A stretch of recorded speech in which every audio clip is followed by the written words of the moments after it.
Hey, welcome back to Basically EMS, everybody. We're doing another edition of Lights and Stories. We've got Chris over here. Chris, you want to give us a little bit of your background?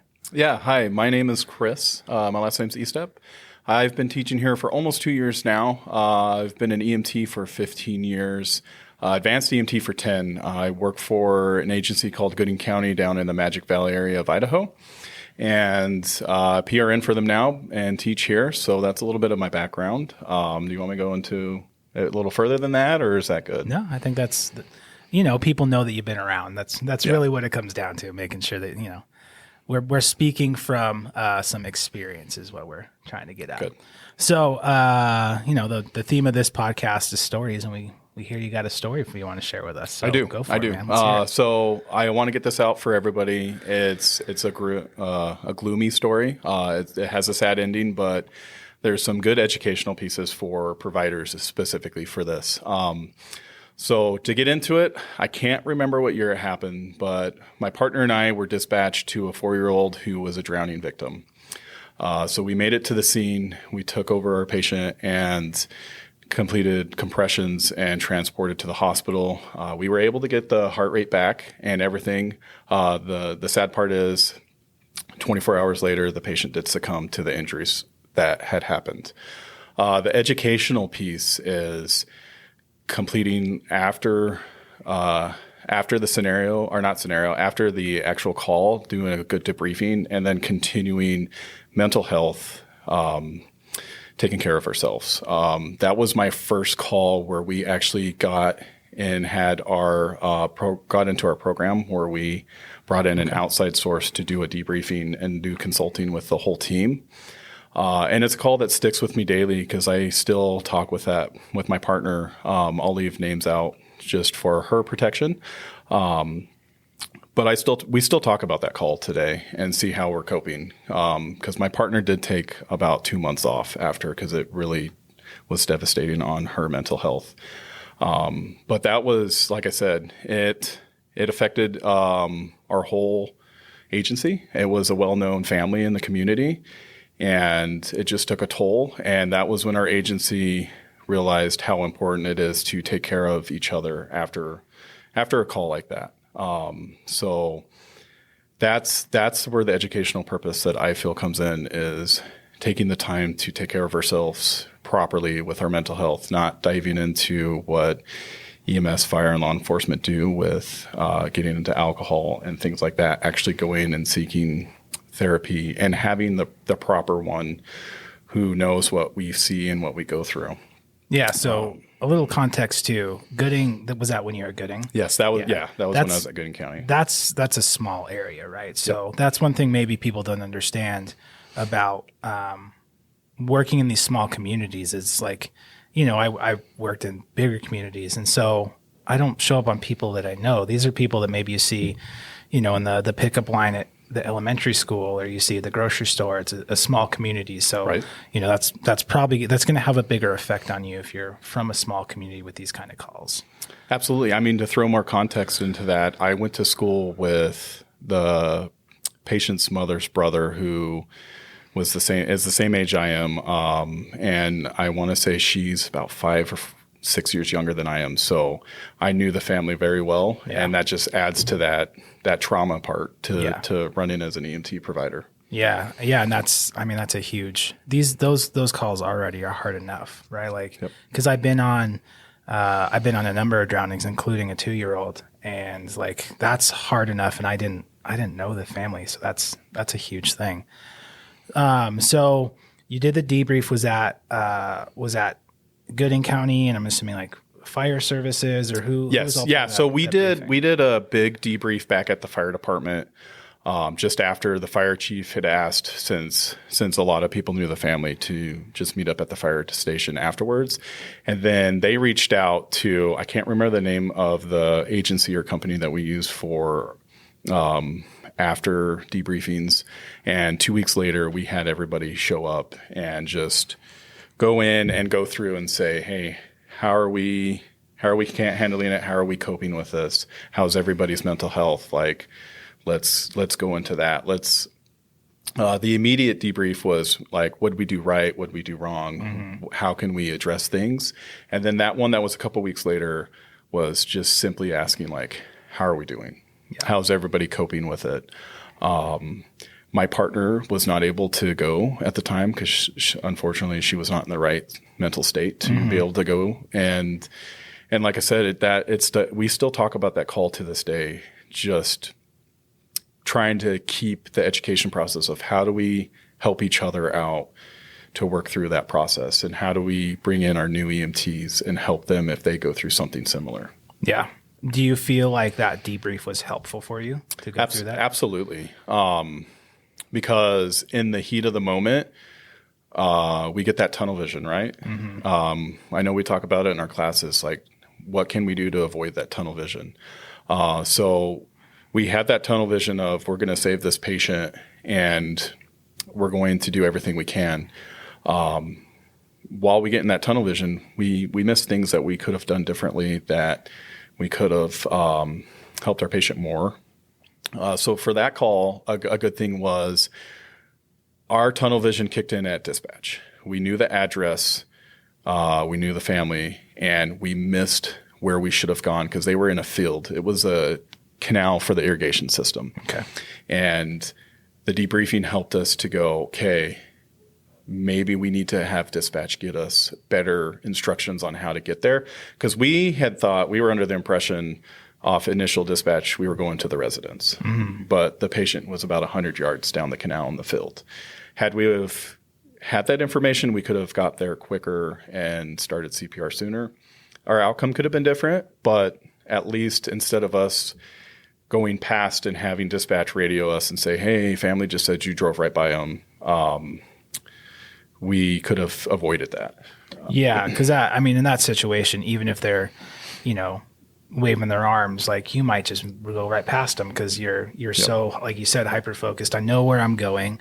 I'm already thinking about what's going to be happening when I get there, and your awareness of your surroundings maybe isn't what it would be normally. So, that's tough. That's tough. It was tough.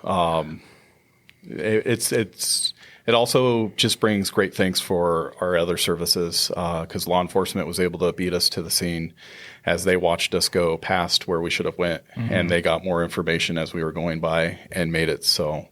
It makes us aware of how fortunate we are and how nice it is when all our services, law enforcement, fire, and everybody responds, and it's not just an ambulance going by themselves. Yeah.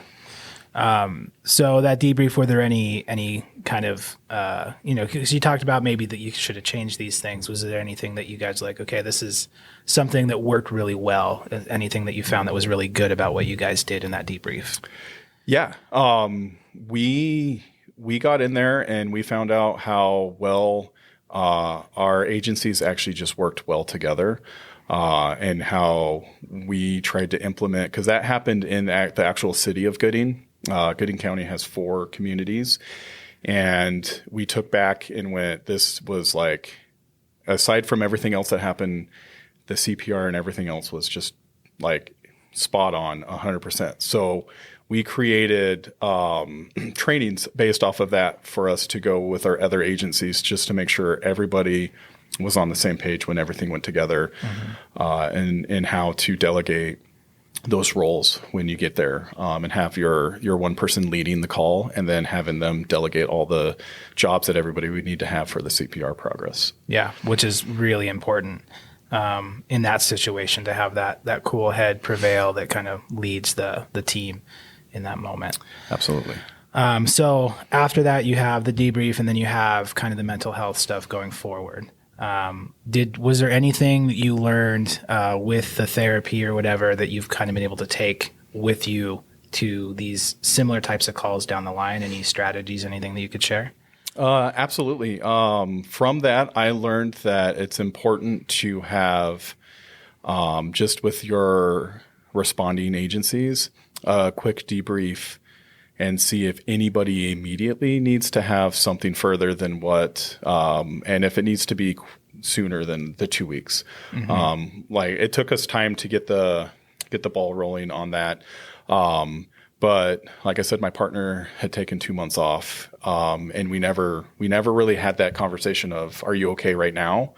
It wasn't until a couple days later. So that was a big thing that we learned was while we're debriefing on how the call went, what we could fix. Like, are we including in that debriefing how is everybody's mental health on a tragic call like that? So that was something that we learned and we started implementing was.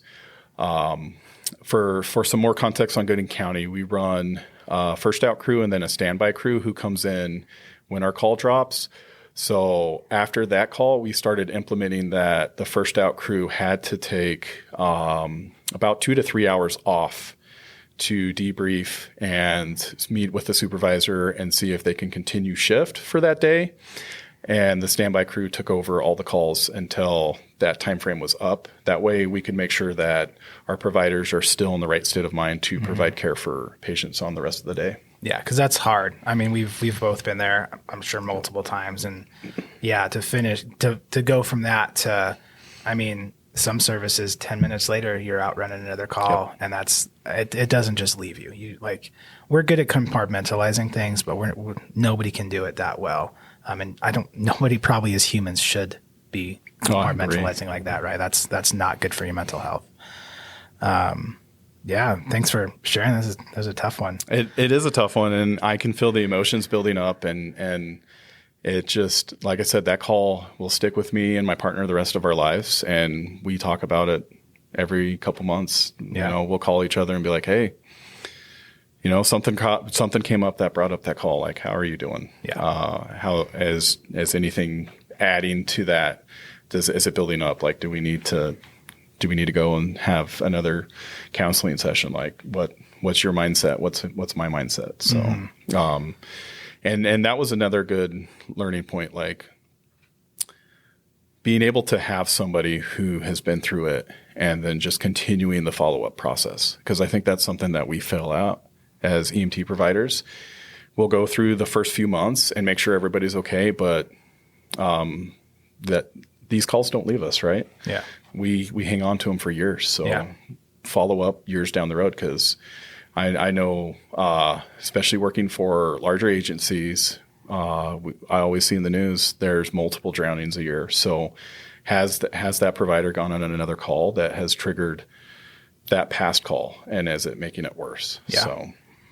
Yeah, and it's, it can be hard to find those people in your life that you're able to kind of have that are there for those things, right? That further down the line person that you can go to and talk to about these things. But, do your best to find somebody. Maybe it's, a family member or a spouse. Maybe it's somebody at work that was on those calls. But, especially if you're new to this, these calls happen, and you have to find a way to, to keep yourself okay afterwards. And it's okay to take 2 months off because you can't handle it anymore, especially in that situation where it's somebody that right? Yep. Like, that's okay. And, we've been around for a while, and I think there's been a big shift, I think, in our time in EMS, which I've been in about the same amount of time in EMS as you have, of, the rub the dirt on it, like, no, man, like that was rough. I mean, my first couple of years, no matter what you saw, what you came on, it was just rub some dirt on it and go on to the next. Yeah. And it wasn't until probably 4 or 5 years that we started having calls, and we could tell with our firefighters and our EMS providers that it was starting to weigh on people, and something needed to happen. Yeah. Some changes needed to be made so everybody was safe and could properly decompress from something. Yeah. Yeah. Cause like you said, it's going to stick with you for a long time, but you need to be able to deal with it the right way. And thankfully there's a lot more of a push now for us to deal with things the right way, thankfully. So, if you're a responder listening to this, if you're a student listening to this, like, get the help that you need. There's no shame. There's no stigma. At least there shouldn't be. Maybe there still is in some cultures at different departments, but there should be no shame in it. You need your time. You need your time. I completely agree. There shouldn't be any shame. It just goes back to, for those who are listening, if you're providers or students, we will see things every day that we should never see. Humans should never see it. And as humans, how do you deal with that? So there shouldn't be shame if you break down and need help and need time off. Yeah. So, yeah, just we all need it. It doesn't mean you're strong because you're not. It just means that you're not, right? I think it means you're stronger if you reach out and ask for help. There's a strength in that self-reflection and being able to ask for the help. So that's the old school, like, tough guy mentality of like, I'm too strong for this. And, that's not strength. That's just, pushing it to the side. Like, and maybe I've been, I'm sure I've been on, 100 plus cardiac arrests. And for the most part, like, absolutely. You finish and you walk away and you're like, what's for lunch? Right. Like it doesn't affect you. And that's also okay. Like, there's times where it doesn't, but there's going to be those calls where, the true strength is for recognizing you need help and asking for that help. I completely agree with that. Yeah. Right on. Anything else you want to add or share about your experience? No, not with that one. I just think that one, the only thing that I can add is it set some good boundaries with myself and with the partners that I work with, and how to properly also identify when somebody should reach out for help, and set some skills to identify that, and just have those conversations with your providers and your partners of, hey, something's just not right. Like, maybe if you don't want to talk to me, here's our resources. Use your resources and try to deal with what's going on. Yeah, that's important. And we spend, depending on your shift schedule, you might spend more time with your partner than you do with your family. And so you're going to notice those differences, those changes in their mood and all those things. Maybe sleeping patterns, eating patterns, those kind of things. And so maybe it's an awkward conversation, but it's a good conversation to have of like, hey, you're seeming off. We ran this call. It's been a couple weeks. Something seems like it's off. Do you want to talk? Or if not to me, to talk, just like you're saying, go, you need that, you need help. And sometimes it's hard for us to recognize that in ourselves, and it takes that outside voice telling us to go do it. Yep. Well, cool. Hopefully, whoever's watching or listening learned something. Thank you so much. I hope so. Yeah, I appreciate. I know this. I'm sure this was not an easy thing for you to talk about, but I think it's something we've all been through, and I think it's something that's helpful for. Maybe this will be the start of a path of healing or seeking that help for somebody that hears this. So, hopefully it's helpful for somebody out there. I sure hope so. Yeah. It helped the agencies that I worked for. It was one of those calls that finally triggered that movement to making sure everything was in place so everybody can have that proper resource to use. Yeah, and hats off to the different agencies that let that be that force of change, to not let this loss go unanswered, essentially, that they stepped up and did the right things for everybody to kind of further the care that you guys are getting out there. So good on them for not just being complacent in the face of this stuff going on. So cool, man. Yeah, I appreciate it. Yeah, thank you. Thanks for having me, and I look forward to more lights and siren stories. And like I said, I had a lot that I was thinking of, and I just think that one probably has the most benefit for education for at least providers. Yeah.